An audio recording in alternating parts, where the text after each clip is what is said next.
امیر متقی کو یہ اجازت کس نے دی ہے کہ وہ اس طریقے سے ہماری سرزمین پہ آ کے ہماری ہی خواتین کی توہین کریں؟ پوری انٹرنیشنل کمیونٹی کی طرف سے کیا کہا جاتا ہے کہ جی طالبان حکومت جو ہے وہ وائلیشن کر رہی ہے. یہ وہ انڈیا ہے جس نے افغان طالبان کے خلاف ناردرن الائنس کی کتنے عرصے دہائیاں مدد کی. آج وہی طالبان انہی کے قدموں میں بیٹھے ہیں جا کے. جب آپ کے لیے عملی طور پہ پاکستان کے علاوہ کوئی راستہ نہ ہو دنیا سے کنیکٹیوٹی کا، تو پھر آپ کو نا بڑے بڑے بول نہیں بولنے چاہیے. السلام علیکم، this is Rafay Asif and you watching the foreign desk. اس وقت افغانستان کے ٹاپ ڈپلومیٹ امیر متقی انڈیا میں موجود ہیں اور پرائم منسٹر مودی کی ٹیم ان کی خدمت میں، ان کی خاطر مدارت میں مصروف ہے.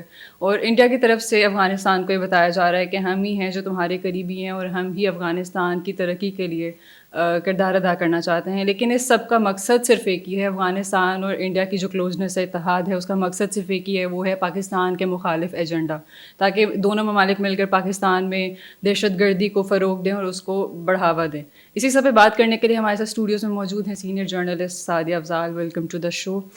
ابھی جو دہلی میں پریس کانفرنس ہوئی ہے، اس کا مقصد کیا تھا اور اس میں کیا بات ہوئی تھی؟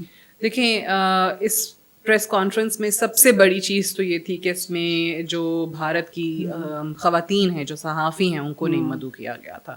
اب اس پہ بعد میں بڑی صفائیاں بھی آئیں، ہم نے دیکھا. لیکن اصل چیز یہ ہے کہ وہی ہپوکریسی، وہی منافقت انہوں نے انڈیا میں بھی دکھانے کی کوشش کی. جو افغانستان میں ویمن رائٹس نہیں ہیں، ایجوکیشن کا رائٹ نہیں ہے، کام کرنے کا رائٹ نہیں ہے، ان کو بولنے کی آزادی نہیں ہے، فریڈم آف ایکسپریشن کچھ بھی نہیں ہے، کوئی آزادی نہیں ہے. وہی انہوں نے سمجھا کہ جناب ہم وہاں جیسے سلوک کرتے ہیں وہاں بھی صرف مردوں کو بلا لیتے ہیں، تو بھارت میں بھی ہم خواتین کو چھوڑو رہنے دیتے ہیں.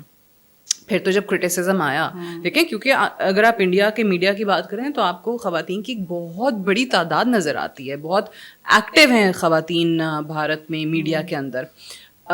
لیکن انہوں نے نہیں بلایا. انہوں نے کہا کہ چلیں ہم افغانستان میں ہی ہم ایسے ہی ٹریٹ کرتے ہیں کہ ہم کابل میں بیٹھ کے پریس کانفرنس کر رہے ہیں.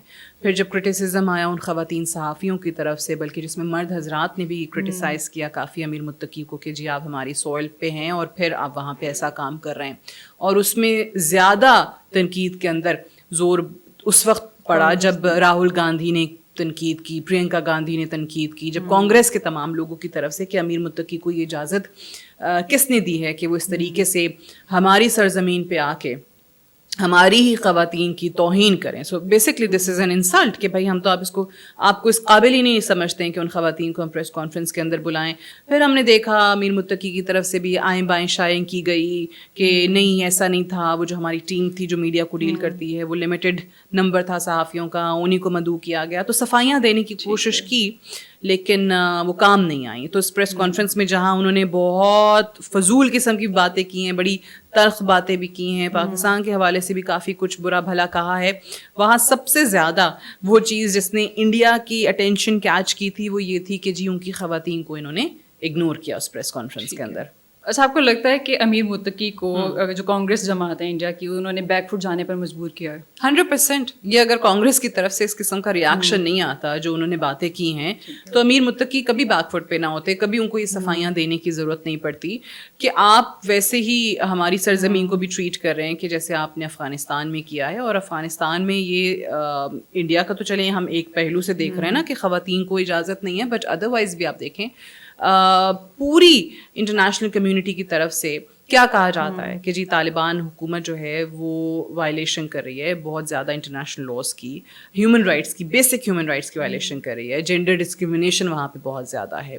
وہاں پہ ویمن رائٹس کے حوالے سے، بچیوں کے ایجوکیشن کے حوالے سے جو تحریک بھی چلا کرتی تھی ان کو بھی دبانے کی کوشش کی جا رہی ہے. وہ جو لوگ پروٹیسٹ میں نکلتے ہیں، وہ جو لوگ یہ حقوق چاہتے ہیں جو بنیادی حقوق ہیں جو کہ اسلام بھی انہیں دیتا ہے، جو شریعہ کے مطابق بھی ہیں، جو ہمارا مذہب دیتا ہے، اس کی بھی وہاں پہ مخالفت کی جاتی ہے. ان آوازوں کو دبایا جاتا ہے. اور یہ بھی ایک بہت زیادہ ٹرینڈ پچھلے کچھ عرصے سے ہم دیکھ رہے ہیں کہ ان ایکٹیوسٹس کو اٹھا لیا جاتا ہے، کڈنیپ کر لیا جاتا ہے اور پھر ان کو سزا ملتی ہے کس چیز کی کہ جی وہ آواز بلند کرتے ہیں. سو وہی اگر پرنسپلز آپ نے ایک فورن لینڈ پہ اپنانے کی کوشش کی ہے تو پھر کرٹیسزم تو آئے گا. اور آپ جس انڈیا کو اس وقت اپنا بالکل ہی سب کچھ مان چکے ہیں, اپنا آقا اپنی سرکار مان چکے ہیں, وہاں پہ کچھ ایسے لوگ بھی ہیں جیسے کانگریس کے بہت زیادہ اراکین نے اس چیز کی مخالفت کی. تو ہر کسی کو آپ پھر مودی تو مت سمجھیں, یا ہر کسی کو آپ ایس جے شنکر تو مت سمجھیں جن سے ملاقاتیں کر رہے ہیں, یا اجیت دوول تو مت سمجھیں. کانگریس میں بہت ایسے لوگ ہیں جو کہ آئی تھنک ضمیر کی آواز پہ انہوں نے اس پہ بات کی بھی ہے, وچ از ویری گڈ. اور بہت اچھا ہے کہ اگر اس پہ امیر متقی کو بیک فٹ ہونا پڑا ہے, ہونا بھی چاہیے. وہ معذرت خواہانہ رویہ ان کا نظر آیا, وہ کہ کھل کے تو اس طریقے سے معافی نہیں وہ مانگی انہوں نے, بٹ ایک ایک رویے میں, ہاں بہانے ضرور تھے بٹ رویہ معذرت خواہانہ ضرور تھا ان کا. اچھا, آپ کو نہیں لگتا کہ افغانستان اور انڈیا کا جو اتحاد ہے یہ غیر فطری ہے, یا یہ یوں کہنا ٹھیک ہوگا کہ دشمن کا دشمن دوست ہوتا ہے؟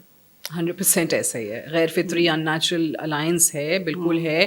اب یہ وہ انڈیا ہے جس نے افغان طالبان کے خلاف ناردرن الائنس کی کتنے عرصے دہائیاں مدد کی.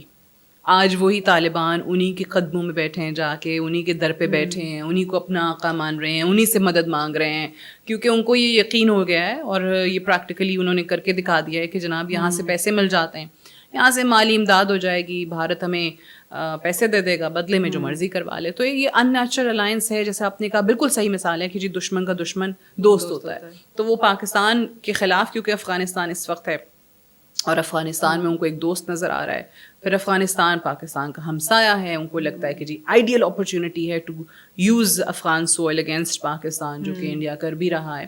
تو یہ ساری چیزیں آپ کو بتاتی ہیں کہ جیو پالیٹکس میں اپنے مفادات دیکھے جاتے ہیں, اور یہی اس وقت ہمیں نظر بھی آ رہا ہے.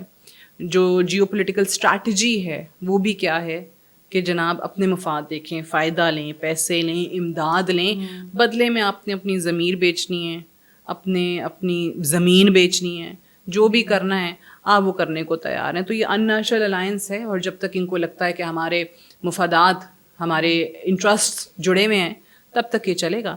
جس دن یہ لگے گا کہ مفادات اب ایک ساتھ نہیں رہے ہیں, وہ الائنس بھی ٹوٹ جائے گا. رائٹ, ابھی ہم نے دیکھا ہے پریس کانفرنس میں امیر متقی نے اردو میں بات کی تھی. ویسے اگر جب بھی پاکستان آتے تھے یہ مطلب اردو میں انہوں نے کبھی بات نہیں کی, اپنی زبان میں بات کرتے. تو یہ ڈبل اسٹینڈرڈس کیوں ہیں انڈیا میں, وہ اردو میں بات کر رہے ہیں؟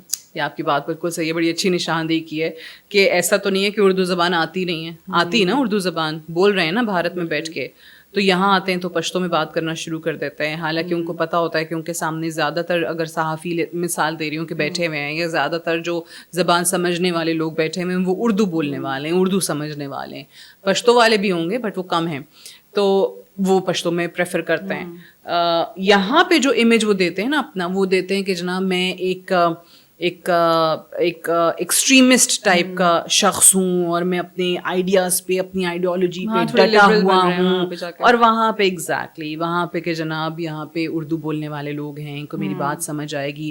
وہاں پہ وہ اپنا ایک ڈفرینٹ چہرہ, ایک پروگریسو لبرل شخص کا جو اردو بھی بولتا ہے, جو ان آڈینسز تک بھی پہنچنے کی کوشش کر سکتا ہے زبان کے تھرو, کہ جناب جن کو سمجھ نہیں آتی ہے, ان کی زبان پشتو نہیں آتی ہے. تو یہ منافقت ہے, یہ ہپوکریسی ہے, ڈبل سٹینڈرڈز ہیں, نتھنگ ایلس. افغانستان ایک لینڈ لاکڈ کنٹری ہے, تو کیا وہ پاکستان کے ساتھ کشیدگی کو افورڈ کر سکتا ہے؟ یہ آپ نے بالکل صحیح کہا کہ ایک ایسے ملک کو جو واقعی لینڈ لاکڈ ہو, جس کے لیے پاکستان کی زمین, پاکستان کے راستے استعمال کیے بغیر دوسری دنیا تک کنیکٹیوٹی نہ ہو, تجارت نہ ہو, اپنی اکانومی کو بڑھاوا نہ دے سکے, ٹریڈ کو بڑھاوا نہ دے سکے, تو اس کو نا پھر اس قسم کی چیزیں جو اس وقت افغانستان کی طرف سے ہو رہی ہیں نا, یہ زیب نہیں دیتی ہیں. یہ آپ یہ وہ کہتے ہیں نا کہ بڑی بڑی باتیں کرتے ہوئے بھی اس وقت اچھا لگتا ہے جب آپ کی جیب میں کچھ ہو. تو اگر آپ نہیں کچھ کر سکتے ہیں خود سے, یا تو آپ کے پاس ایسے بہت سے راستے ہو نا, آپ ایران کو نہیں استعمال کریں گے, آپ پاکستان کو استعمال نہیں کریں گے, تو آپ بتائیں کیسے کنیکٹیوٹی کیسے ہوگی آپ کی. افغانستان آلریڈی اگر ڈپلومیٹکلی آپ دیکھیں تو آئسولیٹڈ کنٹری ہے, دنیا سے کٹا ہوا ملک ہے. یونائٹڈ نیشنز اس کو تسلیم نہیں کرتا ہے, انٹرنیشنل کمیونٹی جو ہے وہ ان کی ہر روز آپ کو ایمنسٹی انٹرنیشنل کی یا آپ کو کوئی اور ہیومن رائٹس آرگنائزیشنس کی طرف سے رپورٹس آتی ہیں کہ کیسے کیسے وہ کیا کیا قوانین کی دھجیاں اڑا رہے ہیں.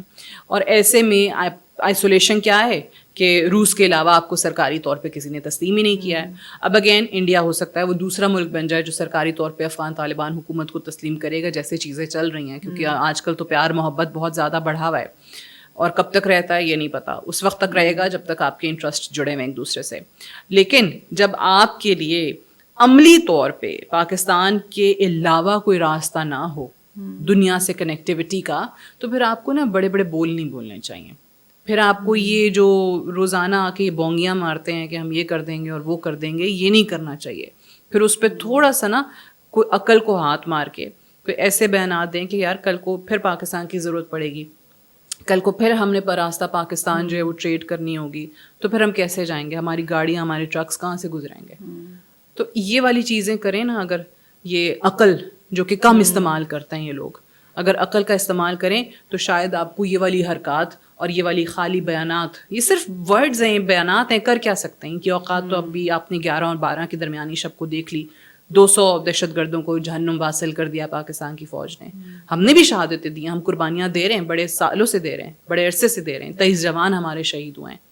لیکن یہ جو ان کی طرف سے دہشت گردی ہو رہی ہے نا, اس کا جواب ان کو بھرپور ملے گا. اور اگر دہشت گردی سے ہٹ کے بھی ان کو لگتا ہے کہ کسی اور طریقے سے پاکستان کو نقصان پہنچانا چاہتے ہیں, تو وہ ان کی بھول ہے, وہ گمان ہے. وہ اس زوم میں ہیں کہ ہم بھارت کے بلبوتے پہ اس وقت دنیا پہ راج کر سکتے ہیں. ایسا نہیں ہے, یہ مشکل کام ہے ان کے لیے, تو بالکل ہی ناممکن کام ہے. اور یہ آنے والے دنوں میں اپنا مزید نقصان کروائیں گے. اور اس حد تک میں کہنا چاہوں گی کہ آپ کو یہ بھی نظر آ سکتا ہے کہ ان کے خلاف جو مزاحمتی تنظیمیں ہیں, جو اپوزیشن ہے, وہ اس حد تک بڑھ جائے کہ ان کو اپنے اقتدار سے ہی ہاتھ دھونا پڑے. Right. Thank you so much for being here. That's all for today. See you in the next episode. Till then, Allah Hafiz.